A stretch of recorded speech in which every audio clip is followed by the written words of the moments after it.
Ada hadis Nabi begini, Pak. Bagaimana menurut kalian, kata Nabi, di antara rumah kalian dengan tempat kerja kalian itu ada 5 sungai. Ada 5 sungai. Dan setiap kalian pulang dari kerja dari pabrik itu, kalian mandi 5 kali, mandi singgah di setiap sungai itu. Maknanya mandi 5 kali sampai datang ke rumah kita. Apakah kata Nabi, kotoran masih melekat di tubuh kita? Kira-kira masih kotor kita? Dari kerja di pabrik atau dari kerja di mana kita pulang di rumah, ada 5 sungai yang kita melewati, kemudian kita mandi di setiap sungai itu.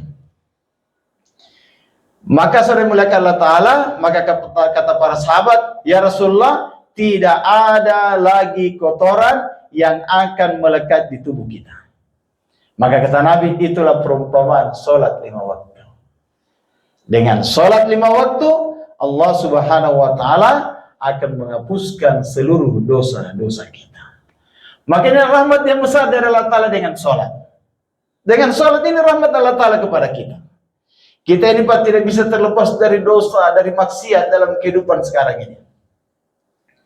Maka untuk senantiasa kita dalam membersihkan daripada dosa-dosa kita, maka Allah Ta'ala telah perintahkan kepada kita solat 5 waktu dalam 1 hari. Sehingga di setiap waktu solat, ada satu hadis yang menceritakan, maka di setiap waktu solat, maka datanglah satu malaikat yang akan berseru. Berteriak itu malaikat Pak, cuma kita tidak dengar. Wahai anak Adam, kayak tadi maghrib, wahai anak Adam, berdirilah kalian. Padamkanlah api yang kalian bakar untuk membakar diri kalian. Maksudnya, karena dosa-dosa yang kita buat antara satu waktu sholat dengan sholat yang lain, kita telah berbuat dosa, karena dosa itu kita akan nanti disiksa, maka padamkanlah dengan melaksanakan sholat berikutnya. Coba mal. Ini rahmat kasih Allah Ta'ala yang besar pada kita.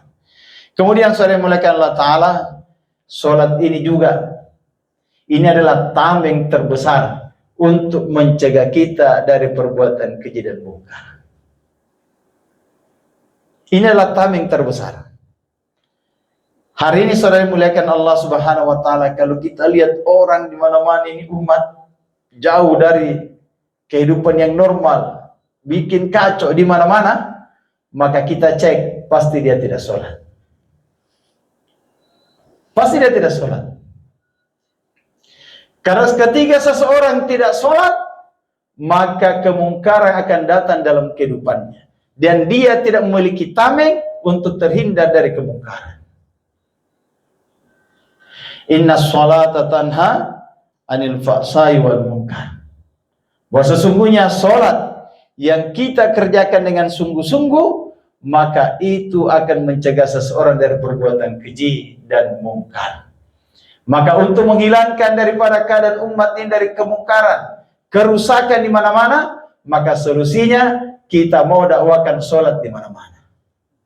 Ajak anak kita sholat, ajak istri kita sholat, ajak teman kita sholat, ajak seluruh orang-orang sekitar kita sholat, supaya dia jauh dari kemungkaran, maka akan datang kehidupan yang nyaman dalam kehidupan kita. Maka ini penting saudara yang muliakan Allah Subhanahu wa Ta'ala, bagaimana kita tebarkan yang namanya sholat di mana-mana. Supaya apa? Kemungkaran itu semakin hari semakin berkurang dengan setiap orang sudah melaksanakan sholat. Maka saudara yang muliakan Allah Subhanahu wa Ta'ala, kemudian kita bersyukur menjadi umat baginda Nabi sallallahu alaihi wasallam.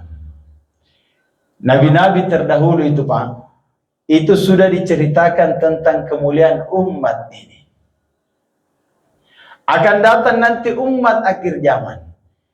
Kita ini tidak pernah minta tapi dipilih Pak. Makanya kita beritahukan, kita ini harus bangga menjadi umat baginda Nabi sallallahu alaihi wasallam. Jangan sampai kita tidak bangga. Dan kenapa kita harus bangga? Bangga kita. Umat ini telah diceritakan dalam kitab-kitab terdahulu. Taurat, Zabur dan Injil. tentang akan kedatangan suatu umat yang paling terakhir, yang mana mereka akan dimuliakan oleh Allah Subhanahu wa taala. Akan dimuliakan oleh Allah Subhanahu wa taala. Sampai-sampai Pak, nabi-nabi terdahulu katakan enaknya ini umat. Kaumnya Nabi Musa itu Pak, kalau mereka ingin bertobat harus bunuh diri, supaya tobatnya diterima oleh Allah Ta'ala sebagai bukti bahwa dia telah bertobat setobat-tobatnya kepada Allah Subhanahu wa taala.